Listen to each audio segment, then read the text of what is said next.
Коми-республиканская клиническая больница готовится к открытию. Год пациенты ждали приемов узкопрофильных врачей, сложных операций. В больнице в апреле прошлого года организовали ковидный госпиталь, а коллективу пришлось направить все усилия на борьбу с новым вирусом.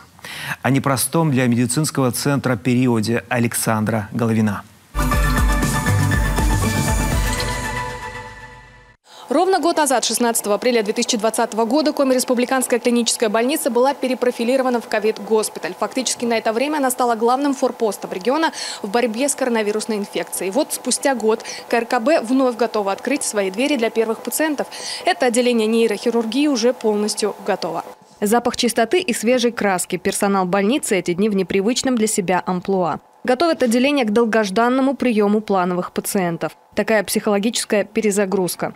Тяжелейший был год красной зоны, защитной одежды, бесконечных дежурств и самых разных пациентов.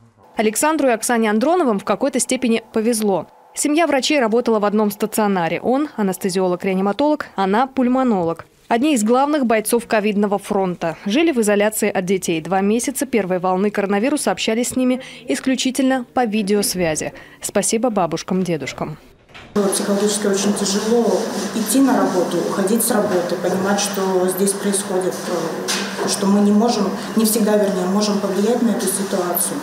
И тут, конечно, немаловажно было помощь, поддержка коллег, помощь, поддержка мужа, потому что мы все жили этой жизнью, мы все жили этими проблемами, мы видели этих больных, мы понимали, переживали, что не всегда можем помочь и всячески где-то когда-то на консилиумах, да, друг друга поддерживали, кто-то переживал, не мог перенести эту тяжелую ношу, да, какое-то все равно шутки, юмор все равно присутствовало в нашей жизни, как бы нам ни было тяжело, и это, наверное, спасало.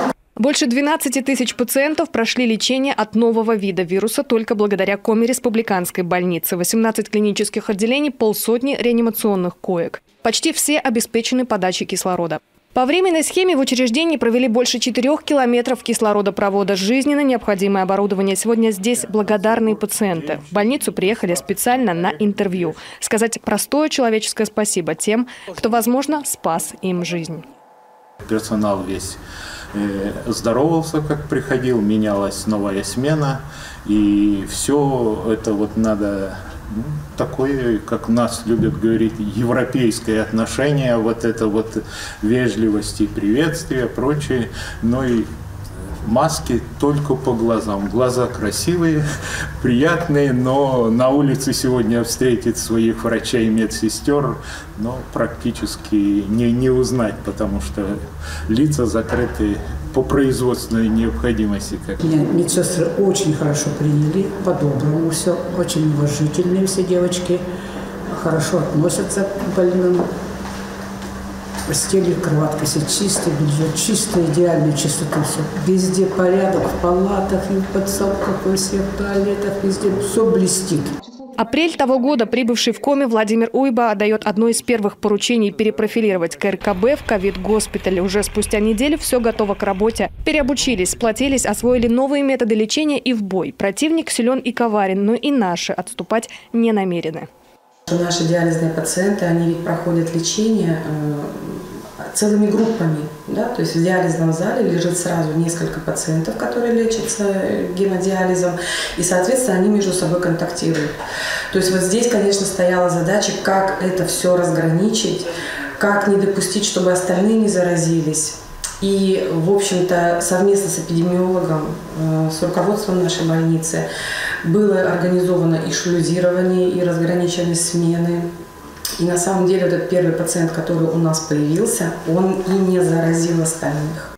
За все время развернуто 1144 койки. Почти половина из них дополнительные. Больше 700 операций больным новой коронавирусной инфекцией. Консультации с федеральным центром, телемедицинские консилиумы. Отважные медики выезжали практически во все районы республики. Больше 30 человек, это врачи и средний медперсонал, лечили ковидных пациентов в Воркуте. Для работы в госпитале привлекли главного внештатного эпидемиолога Федерального медико-биологического агентства России. Важную роль сыграли большие медицинские связи главы Коми. Раньше он занимал должность замминистра профильного ведомства. Больше 10 версий лечения ковида за это время представлено федеральными клиниками. Порой эти самые версии отличались принципиально, но и течение болезни было разным. Основной пик тяжелых пациентов пришелся на осень 2020-го. Старания, слезы, отчаяние – все это было и все это позади. Пока верится с трудом. Наши бойцы медицинского фронта за этот год прокачали профессиональный уровень до запредельных значений. Приступаем к основной своей деятельности. Надеюсь, что мы будем дальше, нам не придется встречаться с этой болезнью и будем лечить плановых больных, прежде всего плановых больных, которые ждали более года. Очередь у нас создалась на год вперед. Сейчас заведующие отделениями их оповещают, когда нужно явиться, какие анализы нужно иметь с собой.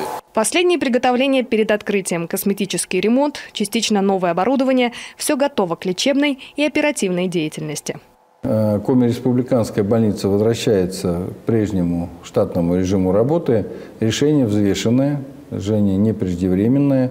И текущая эпидситуация позволяет нам задействовать под борьбу с ковидом медицинские учреждения, те, которые нам необходимы, и постепенно переводить в обычный режим такие многопрофильные больницы, как Коми республиканская клиническая больница. Мы планируем всю больницу отмыть и перевести ее уже в штатный режим работы и начать прием пациентов.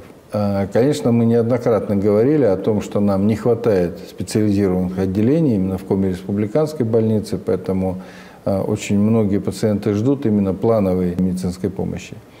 В настоящее время ситуация с коронавирусом стабилизировалась, и это позволяет нам вернуться и вернуть больницу в обычный режим функционирования. Что касается оборудования, то и за прошедший год достаточно много было всего сделано и много всего предполагается. Что было сделано? Было закуплено и поставлено в больницу эндоскопическое оборудование, рентгеновское оборудование, большое количество УЗИ-аппаратов, большое количество медицинской мебели, другое медицинское оборудование на общую сумму без малого 230 миллионов рублей. А в этом году предполагается в рамках национального проекта здравоохранения и нашего регионального проекта борьба с сердечно-сосудистыми заболеваниями установка нового компьютерного томографа на сумму 51 миллион рублей. В доковидные времена в год здесь проходили лечение в среднем 17 тысяч человек, немногим меньше. Здесь проводили операции, в том числе и ведущим сегодня методом исследования по стране эндоскопическим. Одна из крупнейших многопрофильных клиник Северо-Запада со столетней историей возвращается к прежней жизни. Огромный механизм, отлаженная работа которого не прекращалась ни на минуту. Врачам спасибо, что все это время были с нами.